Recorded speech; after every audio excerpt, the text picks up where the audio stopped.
जय हिंद दोस्तों।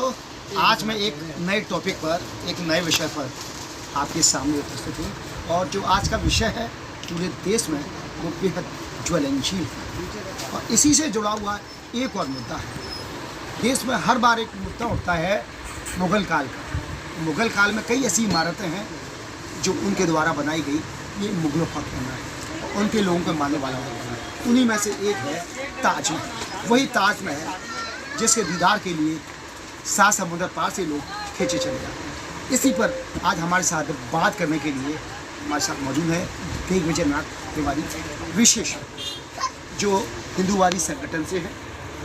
उनसे हम सीधे बात करेंगे, दो टूक बिना किसी बदले। दिग्विजय जी, सबसे बड़ी बात है जिस तरीके से देश के अंदर धर्मांतरण पूर्व से लेकर पश्चिम तक, उत्तर से लेकर दक्षिण तक तेजी के साथ हो रहा है, आखिर इस विषय पर सुप्रीम कोर्ट क्यों मौन है? क्यों केंद्र सरकार और राज्य सरकारें इस पर कठोर कानून नहीं ला रही है? देखिए, उत्तर प्रदेश के अंदर इसको लेकर कठोर कानून बन चुके हैं। जी जी, ठीक है, उत्तर प्रदेश के अंदर। जी जी, और उत्तर प्रदेश के यशस्वी मुख्यमंत्री आदरणीय योगी जी, जी जी जी, चाहे वो राजस्थान की सरकार हो, चाहे वो आसाम की सरकार हो, चाहे वो मध्य प्रदेश की सरकार हो, इन सब जो है धर्मांतरण के विषयों को लेकर इन लोगों ने अपने आप कठोर कानून बनाए हैं और कई सरकारें अभी भी प्रयासरत हैं जिसको लेकर। जहाँ तक अन्य राज्यों की बात करें, उन राज्यों में कहीं ना कहीं अभी भी मुस्लिम तुष्टीकरण और कम्युनिस्ट विचारधारा के लोग इतने हावी हैं कि उन्होंने इतिहास को इतना तोड़ मरोड़ कर पेश कर रखा है कि आज भी लोग उलझनों की ज़िंदगी जी रहे हैं।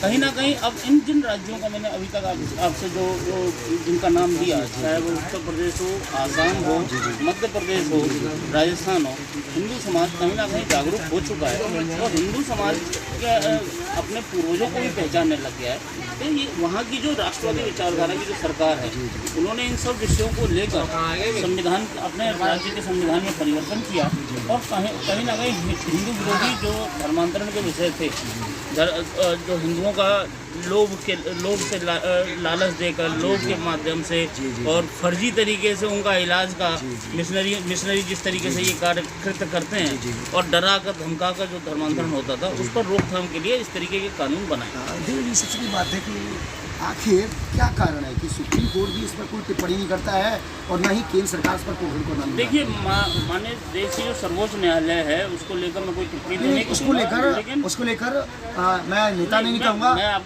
अश्विनी उपाध्याय हैं, लगातार वो दस्तक दे रहे हैं, आवाज बुलंद कर रहे हैं, लेकिन सुप्रीम कोर्ट सुनने को तैयार नहीं है। लेकर हिंदू परिषद के शीर्ष नेतृत्व द्वारा एक अधिवक्ताओं का पैनल तैयार किया जा रहा है। जो अधिवक्ताओं का जो पैनल तैयार हो रहा है वो कहीं ना कहीं माननीय सर्वोच्च न्यायालय के समक्ष अपना विषय रखने के लिए अभी भी विषय के बिंदुओं का अध्ययन कर रहा है और कहीं ना कहीं ऐसा नहीं है कि क्या कहते हैं, माननीय सर्वोच्च न्यायालय के अंदर जो जज बैठे हैं वो हम लोगों की बातें नहीं सुनेंगे। क्यों नहीं सुनेंगे? जब हम लोग तर्क के आधार पर, साक्ष्य के आधार पर कोई विषय रखेंगे और बातें रखेंगे तो वो लोग सुनेंगे। लेकिन डंके की चोट पर अश्विनी उपाध्याय बोलते हैं कि सुप्रीम कोर्ट इस बात को मानने के लिए तैयार नहीं है, न ही केंद्र की सरकार। अगर केंद्र सरकार लेके आ जाए, पटल पर रखे, तो ईसाई की समस्या का नॉर्थ ईस्ट में आप जाइए, आप पूरा का पूरा धर्मांतरण कर दिया गया हिंदुओं का, सब ईसाई बन गए हैं। आप पूरे देश के अंदर धीरे धीरे इन सभी विषयों को लेकर चर्चाएं चल रही हैं और माननीय सर्वोच्च न्यायालय के अंदर ये सारे विषय आ चुके हैं और कहीं ना कहीं सरकारें भी जो है जैसे जैसे लोगों का मन परिवर्तित होते जा रहा है और लोगों की विचारधारा परिवर्तित होती जा रही है, वो अपने अपने राज्यों के अंदर राष्ट्रवादी विचारों की सरकार को लेकर, राष्ट्रवादी विचारों के कार्य करने वाले लोगों को वोट दे रही हैं, वहाँ सरकार स्थापित हो रही है और ये धीरे धीरे धर्मांतरण के जितने विषय हैं समाप्त होंगे, समय लगेगा। आपको जानकारी है कि इस धर्मांतरण के चलते देश की डेमोग्राफी चेंज हो रही है? बिल्कुल, मैं जानता हूँ, बहुत गंभीर विषय है देश के लिए। सर, मैं इस चीज़ को अच्छी तरीके से जानता हूँ। जो 4 बीवी 70 बच्चे और 70 पत्थर और नीचे उनको अन्न का दाना नहीं और आप देखते हैं वो 72 उरों के, मैं उन सब की बातें अभी बिहार चुनाव में एक वीडियो बहुत तेजी से वायरल हो रहा है। वो वीडियो में कह रहा है कि हमें जब फोकट में अन्न मिल रहा है खाने के लिए, राशन भारत सरकार दे रही है, तो हम आकर बच्चे पैदा क्यों ना करें? देखिए, ऐसा है, इस सारे विषयों को भी चर्चा चल रही है और आने वाले समय में सारी समस्याओं का समाधान होगा। ये जिस तरीके से अभी फर्जी वोटर हटाए गए हैं वहाँ पर, ठीक है ना, कहीं ना कहीं उसमें घुसपैठिए बहुत सारे ये हम और आप भी जानते हैं। और लोकतांत्रिक तरीके से देश के अंदर, पूरे विश्व के अंदर भारत एकमात्र ऐसा बड़ा लोकतांत्रिक देश है जहाँ जनता के द्वारा चुनी हुई सरकार रहती है, ठीक है ना।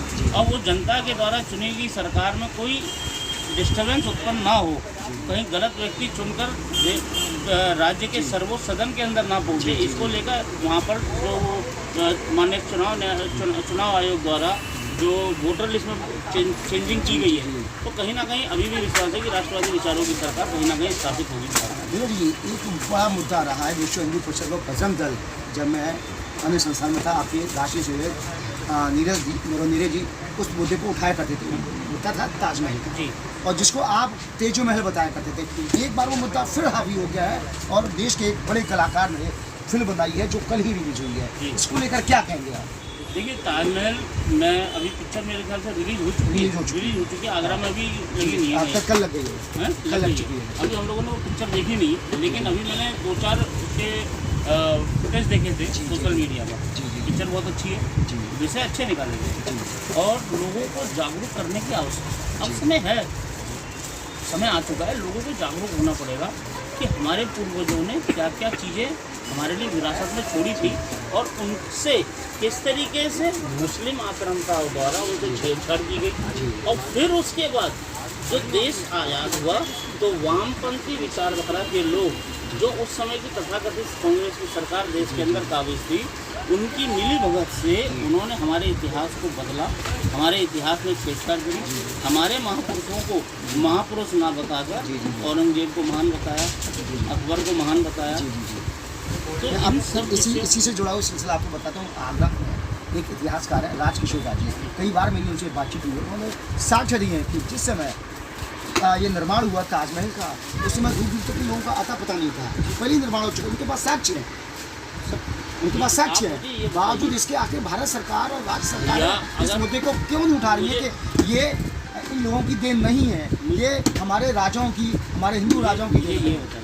जी, तेज महल अरब से लेकर जो इस्लाम की उत्पत्ति का स्थान है अरब से लेकर भारत तक कहीं पर भी चले जाइए, महल नाम की कोई चीज़ नहीं है, किसी मकबरे का नाम महल नहीं है। महल का मतलब क्या होता है? महल का मतलब वो स्थान जहाँ राजा महाराजा रहते, घर, ठीक है ना, घर को महल कहा गया, ठीक है। चाहे वो झोपड़ी हो, चाहे वो मकान हो, चाहे वो बहुमंजिला इमारत हो, उसे महल जहाँ लोग रहते हैं, ठीक है। मकबरे को कभी भी महल नहीं कहा गया। अगर उसमें शाहजहाँ रहता था, ठीक है, तो फिर आप मुझे बताइए उसमें मकबरा क्यों बदलवा दिया? उसका जिक्र इतिहास के पन्नों में उसी के लेखकों ने क्यों नहीं डाला?